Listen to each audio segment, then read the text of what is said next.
अस्सलाम वालेकुम। कैसे हैं आप लोग? सब उम्मीद है खैरियत से होंगे। लास्ट टाइम हमारी क्लास कुछ रिमेनिंग रह गई थी क्योंकि दूसरी क्लास थी आप लोगों की, तो मैंने कहा कि आप लोगों को थ्रू वीडियो जो रिमेनिंग हमारे टॉपिक्स हैं वो मैं कंप्लीट कर दूं।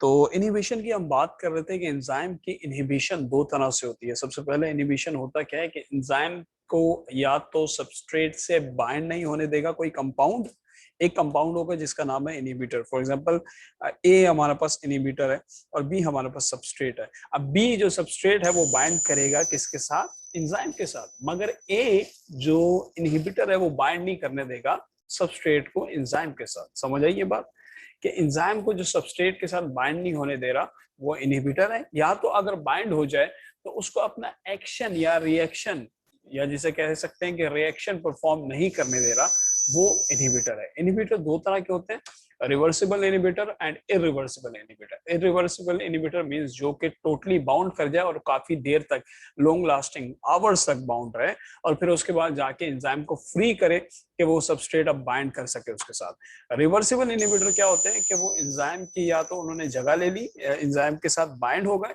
और सबस्ट्रेट को बाइंड नहीं होने दिया, या तो एलोस्टेरिक साइड पे बाइंड हो गए, या तो उन्होंने किसी और साइड पे बाइंड होके रिएक्शन को परफॉर्म नहीं होने दिया। लेकिन रिवर्सिबल इनहिबिटर कुछ देर के लिए अपना काम करते हैं, ठीक है। रिवर्सिबल इनहिबिटर कुछ देर के लिए अपना काम करते हैं, इरिवर्सिबल लॉन्ग लास्टिंग थोड़ी ज्यादा देर तक करते हैं।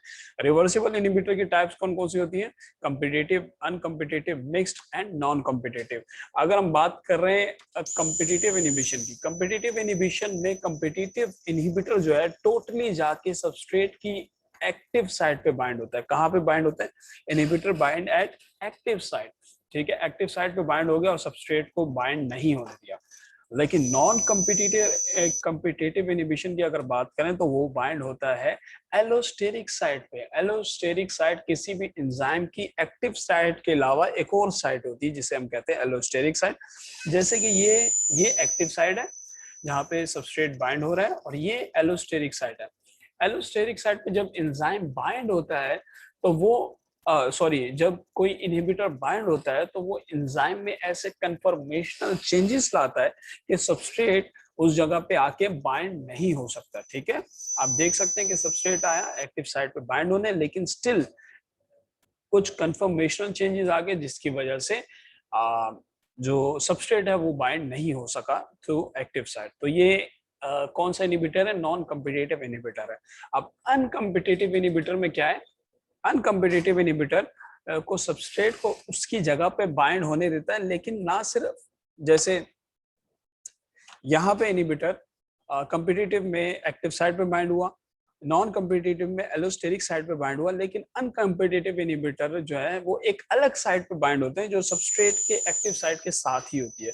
लेकिन ये बाइंड होने के बाद रेट ऑफ रिएक्शन जो है नहीं होने देते, मतलब एंजाइम और सबस्ट्रेट के कॉम्प्लेक्स के साथ ये आके बाइंड हो गए और रिएक्शन जो अभी होना था कि प्रोडक्ट बननी थी वो प्रोडक्ट नहीं बनने देते, ठीक है। तो ये देख लीजिएगा कि कम्पिटिटिव इनहिबिटर एंजाइम के साथ बाइंड होता है, नॉन कम्पिटिटिव इनहिबिटर एंजाइम के साथ या एंजाइम और सबस्ट्रेट के कॉम्प्लेक्स के साथ बाइंड होता है, और अनकम्पिटिटिव इनहिबिटर जो है वो एंजाइम और सबस्ट्रेट कॉम्प्लेक्स के साथ बाइंड होता है, ठीक है। ये रिएक्शंस है, ये देख लीजिएगा कि कौन सा कहाँ पे बाइंड हो रहा है, ठीक है जी। उसके बाद ये तमाम बातें वही हैं।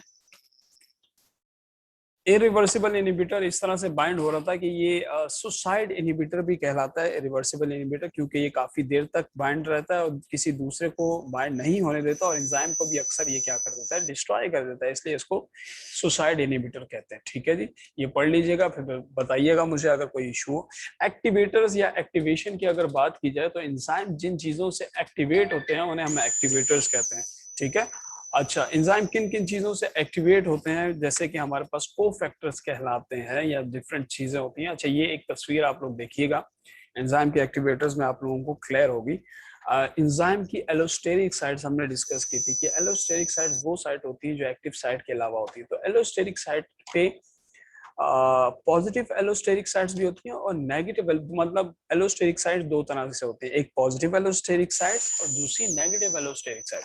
जो पॉजिटिव एलोस्टेरिक साइट है ये एक्टिवेशन कराती हैं, क्या कराती हैं? एक्टिवेशन कराती हैं। जो नेगेटिव एलोस्टेरिक साइट है वो क्या कराती हैं? इनहिबिशन कराती हैं। अभी जो हम इनहिबिशन पढ़ते हुए आए वहां पे नेगेटिव एलोस्टेरिक साइट के साथ बाइंड हो रहा था, इनहिबिटर्स, ठीक है। यहाँ पे अब यहाँ पे बात की जाए तो पॉजिटिव एलोस्टेरिक के साइड के साथ कौन बाइंड होगा, एक्टिवेटर। नेगेटिव के साथ बाइंड हो रहा है इनहिबिटर, पॉजिटिव के साथ बाइंड हो रहा है एक्टिवेटर। तो जब ये बाइंड हो जाते हैं तो ये जाके अपना एक्शन परफॉर्म करते हैं। तो ये एंजाइम का बाकी बताया हुआ है कि एंजाइम के बाकी स्ट्रक्चर में कोफैक्टर और catalytic area, binding area, substrate, ये सारा इसका स्ट्रक्चर होता है, ठीक है। तो एंजाइम एक्टिवेटर और एंजाइम इनहिबिटर में क्या फर्क है? एंजाइम एक्टिवेटर वो होते हैं जो एक्टिविटी इंक्रीज करते हैं, इनहिबिटर वो होते हैं जो एक्टिविटी डिक्रीज करते हैं। एक्टिवेटर प्रोटीन्स भी हो सकते हैं, ठीक है। अच्छा, एक्टिवेटर जो है वो प्रोटीन्स भी हो सकते हैं, पेप्टाइड्स भी हो सकते हैं, ऑर्गेनिक मॉलिक्यूल्स भी हो सकते हैं, लेकिन जो इनहिबिटर होते हैं वो रिवर्सिबल और इरिवर्सिबल टाइप के होते हैं, ठीक है। एक्टिवेटर्स की एग्जांपल हमारे पास कैल्शियम, मैग्नीशियम, कैल्मोडिनिन और EDTA वगैरह आती है। एक दो एग्जांपल्स देख लीजिएगा, ज्यादा नहीं देखिएगा। और इसकी एग्जांपल भी अगर फार्मास्यूटिकल्स ड्रग की बात करें, DFP भी इसकी एग्जांपल्स में आ रही है। अब ये बताया हुआ है कि एलोस्टेरिक इनहिबिशन इस तरह से होती है कि सबस्ट्रेट जो है एलोस्टेरिक साइड के साथ बाइंड हो गया और उसका स्ट्रक्चर जो है एक्टिव साइड का टोटली क्या कर दिया, चेंज कर दिया। तो ये यहाँ पे आके बाइंड नहीं हुआ। एलोस्टेरिक एक्टिवेशन क्या होती है? एक्टिवेशन उसके साथ बाइंड होगा और उसको मजीद एक्टिवेट करेगा कि सबस्ट्रेट ज्यादा अच्छे से बाइंड हो और एंजाइम ज्यादा अच्छे से अपनी एक्टिविटी परफॉर्म करे। इनहिबिटर एंजाइम की एक्टिविटी को रोक रहा है और एक्टिवेटर एंजाइम की एक्टिविटी को इंक्रीज कर रहा है। ये बात याद रखिएगा, ठीक है। तो इसने मजीद सबस्ट्रेट के लिए ज्यादा अच्छी लोकेशन बना दी ताकि वो एक्टिव साइट के साथ ज्यादा अच्छे से बाइंड हो और अपना काम अच्छे से करे। तो एक्टिवेशन जो है एक्टिवेटर्स के थ्रू हो रही थी, एंजाइम्स के थ्रू हो रही थी, ये बात हमने डिस्कस की। ये देख लीजिएगा, कुछ एक्टिवेटर्स के नाम लिखे हुए। अब types of enzyme specificity, enzyme का एक स्पेसिफिक सबस्ट्रेट के साथ बाइंड होना, इस चीज को हम कहते हैं कि एंजाइम की स्पेसिफिसिटी है, कि एंजाइम एक स्पेसिफिक या जिसकी शेप और साइज हर चीज देख के उसके साथ बाइंड होता है। तो एंजाइम की स्पेसिफिसिटी डिफरेंट डिग्रीज की होती है। कौन कौन सी? बॉन्ड स्पेसिफिसिटी, या तो वो कोवलेंट बॉन्ड वालों के साथ बाइंड होगा या तो आयनिक बॉन्ड के साथ। ग्रुप स्पेसिफिसिटी, कोई भी फंक्शन ग्रुप लगा हुआ है, हेलोजन या किसी के साथ बाइंड होगा, ठीक है, जो उसमें भी वो ग्रुप पाया जाए, फंक्शन ग्रुप। एब्सोल्यूट स्पेसिफिसिटी, मतलब वो एब्सोल्यूट स्ट्रक्चर भी उसका वैसा होना चाहिए।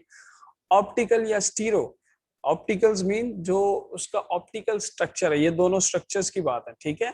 और ड्यूअल स्पेसिफिसिटी मतलब किसी भी दो तरफा वो एंजाइम के अंदर कोई भी कैरेक्टरिस्टिक्स उसकी मिलती जुलती हो, तो ये एंजाइम की स्पेसिफिसिटी होती है। तो यहाँ तक हमारा एंजाइम का चैप्टर था, ठीक है।